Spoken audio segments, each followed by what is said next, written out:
Hi, I'm Jeff, and welcome to my basement finishing project. Here, we're working a little bit further on the wine cellar. So I really enjoyed drinking wine. I have this freestanding wine cellar, so this is the old cellar. And let me give you a walk in and an introduction to the wine cellar I've built. This episode today is going to be about showing how I installed the lighting inside and the motion sensor switch, but just come with me for a sec.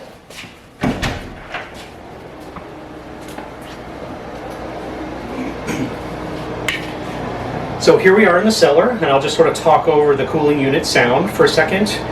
This is all temporary setup right now here, but I do have all my wine moved in. We'll take a look around in a second. But what's next is at this end of the cellar, I'm going to be building cabinets all the way across with a cabinet. The drawers are going to come out, and they're going to hold 2 bottles deep.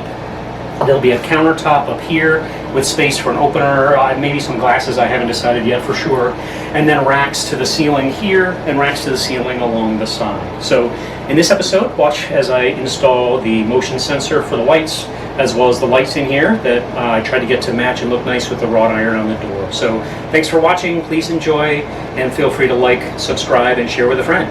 Thanks so much.